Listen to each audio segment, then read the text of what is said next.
নারী অধিকার কমিশন নারী অধিকারের নামে যে স্লোগান তারা দেয়, তারা আসলে ইসলামে নারীর কি মর্যাদা আল্লাহ রব্বুল আলামিন জনাবে মুহাম্মদুর রাসূলুল্লাহ সাল্লাল্লাহু আলাইহি ওয়াসাল্লাম হাদিস শরীফের মধ্যে কি দিয়েছেন, এটা না জানার কারণে পুরা ইসলামিক লটা না যাওয়ার কারণে, না জানার কারণে তারা এই মন্তব্য, প্রপাগান্ডা কথা বলে। ইসলাম এরকম একটা রিলিজিয়ন, এরকম একটা ধর্ম, যেই ধর্মের মধ্যেই কেবলমাত্র শুধুমাত্র নারী জাতিকে সম্মান দিয়েছেন, হনার দিয়েছেন।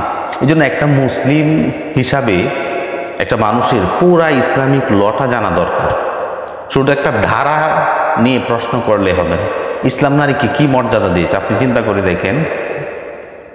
অনেকেই বলে যে আল্লাহ পাক কোরআন শরীফের মধ্যে বলেছেন লিজ জাকারু মিসলু হাজ্জি উনসায়াইনি, অর্থাৎ সম্পত্তির মিরাসের ক্ষেত্রে সন্তান পাবে, ছেলে সন্তান পাবে 2 অংশ, মেয়ে পাবে 1 অংশ।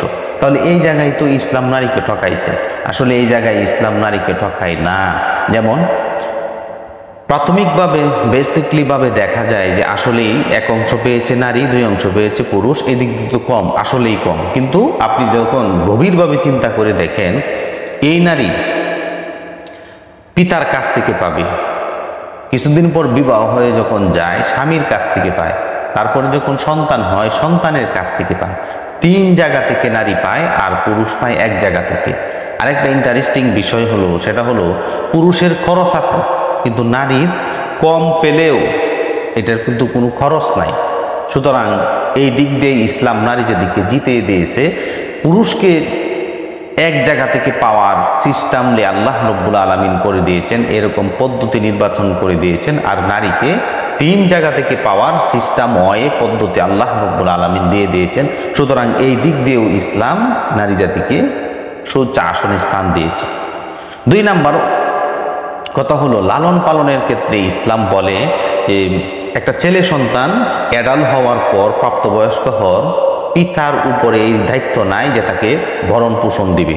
কিন্তু একটা মেয়ে যখন অ্যাডাল্ট হয়, অ্যাডাল্ট হলেই কিন্তু পিতার উপরে এই দায়িত্ব চলে যায় না যে এখন আর লালন পালন আমি করব না, বরং এই সন্তানটাকে যতদিন বিবাহ না দিবে ঠিক ততদিন পর্যন্তই পিতার জিম্মায় লালন পালন করতে হবে।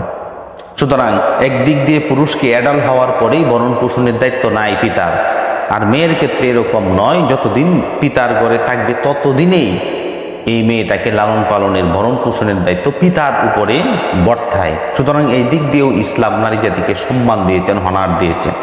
ভাইয়েরা আমার, এই মেয়েটা যখন বিবাহ হয়ে যায় তখন স্বামীর জিম্মায় চলে যায়। স্বামী যখন তাকে তালাক দেয়, তালাক দেওয়ার পর এই মেয়েটা যখন পিতার ঘরে চলে আসে, পিতার উপরে দায়িত্ব তাকে ভরণ পোষণ দেওয়া। পিতা যদি না থাকে, বড় ভাইয়ের উপর দায়িত্ব এই মেয়েটাকে লালন পালন করা। বড় ভাইও যদি না থাকে, তাহলে ইসলামিক স্টেট এই মেয়ের লালন পালনের ব্যয়ভার, এই মেয়ের খরচ ইসলামিক রাষ্ট্র তাকে নিয়ে নিবে। সুতরাং এই দিক দিয়েও ইসলাম নারী জাতিকে কিন্তু ঠকায় নাই। এই দিক দিয়েও ইসলাম নারী জাতিকে অনেক সম্মান দিয়েছেন, অনেক ঊর্ধ্বে স্থান দিয়েছেন। পরিধানের ক্ষেত্রে বলা হয়েছে একটা ছেলে সন্তানকে যদি 500 টাকা দেওয়া হয়, মেয়েটাকেও 500 টাকা দিতে হবে। 1000 টাকার জামা যদি ছেলেকে দেয়, 1000 টাকার সমমূল্যের দাম, এই দাম 1000 টাকার দামের জামাই মেয়েটাকে দিতে হবে।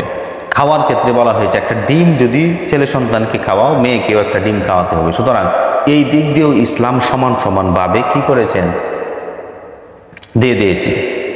আরেকবার লালন পালনের দিকে আপনি চিন্তা করে দেখেন, যখন একটা মেয়ে জন্মগ্রহণ করে, একটা ছেলে জন্মগ্রহণ করে, পিতা যদি মারা যায়, এই মেয়ের লালন পালনের ভার বড় ভাই নিবে।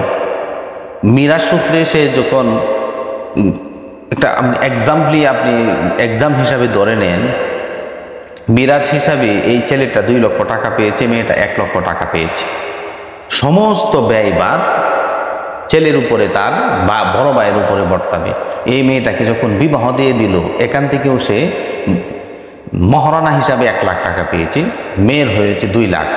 ঘটনাক্রমে কোনো সময় যদি তার ভাই যখন তার কাছে টাকা চায় যে তোমাকে বিবাহ দিতে গিয়ে আমার অত টাকা খরচ হয়েছে, এখন টাকা দাও, এটা কিন্তু ছেলের অধিকার নাই।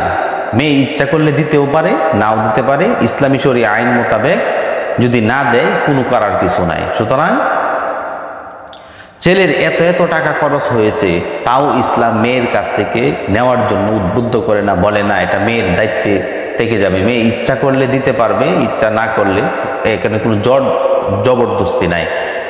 অনুরূপভাবে স্বামীও যদি চিন্তা করে যে ওয়াইফের কাছে 2 লক্ষ টাকা আছে, এখন তার কাছে যদি টাকা চায়, যদি না দেয়, তাহলে স্বামীরও প্রেশার ক্রিয়েট করার কোনো অধিকার নাই। সুতরাং ইসলাম একমাত্র ধর্ম, যেই ধর্ম নারী জাতিকে সম্মান দিয়েছেন, হনার দিয়েছেন, একেবারে রানীর সিংহাসনে ইসলামী মহিলাদেরকে বসায় দিয়েছেন। এখন সেই মহিলারাই যদি এই সিংহাসন থেকে, রানীর সিংহাসন থেকে চাক্কানিতে যদি রূপান্তরিত হতে চায়, তাহলে এটা তো করার কিছু না, এটা তাদের ব্যক্তিগত বিষয়।